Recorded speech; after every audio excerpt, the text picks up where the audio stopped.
Hello friends. RCB டீமுக்கு பார்த்தீங்க அப்படின்னா ஒரு சீசன்லையும் எப்படியாச்சும் அடித்து பிடிச்சி மேலே வராங்க. பட் அந்த அந்த போட்டி முடிகிறப்ப பார்த்தீங்கன்னா அவங்களுக்கு ஃபேவராக எதுவுமே நடக்க மாட்டுது. அந்த வகையில் இப்போ அந்த முதல் இடத்த பறி கொடுக்க வேண்டிய ஒரு கட்டாயத்தில் ஆர்சிபி இருக்காங்க. இந்த கேமுக்கு முன்னாடி சன்ரைசர்ஸ் ஹைதராபாத் அன்றைக்கி எதிரான போட்டிக்கு முன்னாடி 2வது இடத்துல இருந்தாங்க. இப்போ 3வது இடத்துக்கு தள்ளப்பட்டிருக்காங்க. இப்போ நம்ம ஆர்சிபிக்கு முதல் 2 இடம் கிடைக்குமா அப்படின்னா அது கொஞ்சம் கஷ்டம் அப்படின்னு தான் சொல்லணும். அதுக்கு என்ன நடக்கணும் அப்படின்னா, இன்னும் ஆர்சிபிக்கு ஒரு கேம் இருக்குது. அந்த ஒரு கேமில் அவங்க கம்பல்சரி ஜெயிச்சே ஆகணும். அந்த ஒரு கேம் யார் கூட அப்படின்னு பார்த்தீங்கன்னா லக்னோ கூட. ஆல்ரெடியே குஜராத்துக்கு லக்னோ பெரிய ஒரு அதிர்ச்சியாக கொடுத்தாங்க. அந்த மாதிரி திரும்ப லக்னோ வெளில போயிட்டாங்க. அதனால அவங்க ரொம்ப அசால்ட்டாக ஆடி ஆர்சிபியை தோற்கடிச்சிட்டாங்க அப்படின்னா நிச்சயமாக ஆர்சிபி அணியால் முதல் 2 இடத்த பிடிக்க முடியாது. முதல்ல ஆர்சிபி லக்னோவை தோற்கடிக்கணும், அது நடக்கணும். ஏன்னா இப்போதைக்கு 3வது இடத்துல இருக்க அவங்க முதல் 2 இடத்த பிடிக்கணும்னா லக்னோவை தோற்கடிக்கணும். இன்னொரு புறம் முதல் 2 இடத்துல இருக்க டீம்ஸ் அடுத்தடுத்த கேமில் தோக்கணும். இப்போதைக்கு குஜராத் இன்னும் ஒரு கேம் மட்டும்தான் அவங்களுக்கு இருக்குது. அதுவும் சிஎஸ்கே கூட ஆட போகிறாங்க. இப்போ ஆர்சிபி ஃபேன்ஸ் எல்லாருமே என்ன பண்ணுறாங்கன்னா சிஎஸ்கேவுக்கு சப்போர்ட் பண்ணுறாங்க. ஏன்னா சிஎஸ்கே குஜராத்தை தோற்கடித்து ஆர்சிபி லக்னோவை ஜெயிச்சாங்கன்னா 19 பாயிண்ட் வாங்கி முதல் 2 இடத்த ஆர்சிபி பிடிப்பதற்கான வாய்ப்பு இருக்குது. பஞ்சாப் பொறுத்த வரைக்கும் இப்போதைக்கு 17 பாயிண்டில் இருக்காங்க.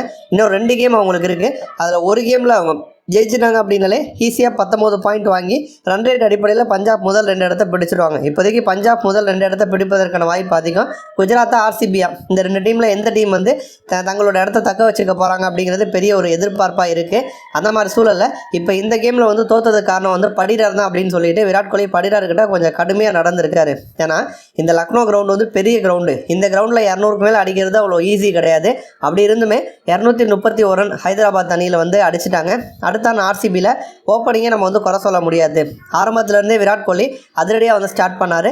ஃபில் சால்ட் ஆரம்பத்தில் கொஞ்சம் பந்துகளை வீணடித்தாலுமே கூட முடிவில் பார்த்தீங்கன்னா அதிரடியாக ஆடி ஹாஃப் செஞ்சுரி போட்டார். 32 பந்தில் 62 ரன், 4 4 5 6 அடித்து கொடுத்துட்டு போயிட்டார். விராட் கோலி 25 பந்தில் 43. சொதப்பினது அந்த மிடில் ஆர்டர் தான். மயங்க் அகர்வால் 10 பந்தில் 11 ரன் மட்டும் அடித்தார்.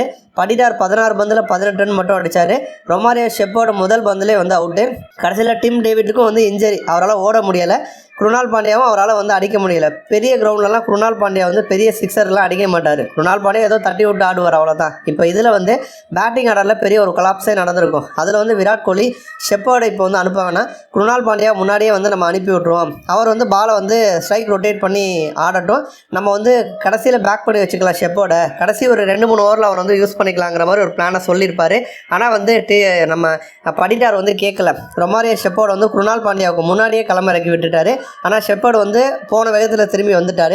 கடைசியில் டிம் டேவிட் ஒருத்தர் தான் இருக்கார், வேறு ஆப்ஷனே கிடையாது. அவரால் ஓட முடியல. போய் அவரால் 4 6 அடிக்க முடியல. பெரிய கிரவுண்டாக இருக்குது, பாலும் ஸ்லோ பாலாக போடுறாங்க. அப்படி இருக்கிறப்ப ஒன்றுமே பண்ண முடியலை. அப்போ அந்த பேட்டிங் ஆர்டரில் ஏன் இந்த சேஞ்ச் பண்ணலை, நான் சொன்னது ஏன் கேட்கல அப்படின்னு விராட் கோலி படிடாரை கடுமையாக திட்டிருக்காரு. ஏன்னா இந்த கேம் ஆர்சிபிக்கு ரொம்ப ரொம்ப முக்கியம். இப்போ இந்த கேமில் தோற்றதுனால அவங்க முதல் 2 இடத்த பிடிக்க முடியாத ஒரு நிலைமை ஏற்பட்டிருக்கு. இதே நிலைமை தொடர்ந்துச்சு அப்படின்னா ஆர்சிபி 3வது இடமோ 4வது இடமோ பிடிச்சாங்கன்னா ரொம்ப கஷ்டம். ஏன்னா கண்டினியூஸாக 3 கேமில் ஜெயிக்கணும். முதல்ல எலிமினேட்டர் கேமில் ஜெயிக்கணும். அடுத்து குவாலிஃபயர் 2ல் ஜெயிச்சு ஃபைனல் போகணும். அடுத்து ஃபைனலில் ஜெயிக்கணும். ஸோ கண்டினியூஸாக 3 கேமில் ஜெயிக்கிறது அப்படிங்கிறதெல்லாம் ரொம்ப கஷ்டம். ஸோ இந்த ஹைதராபாத் அணிக்கு எதிரான தோல்வி ஆர்சிபிக்கு பெரிய ஒரு அடியை கொடுத்துருக்குன்னு தான் சொல்லணும். நன்றி.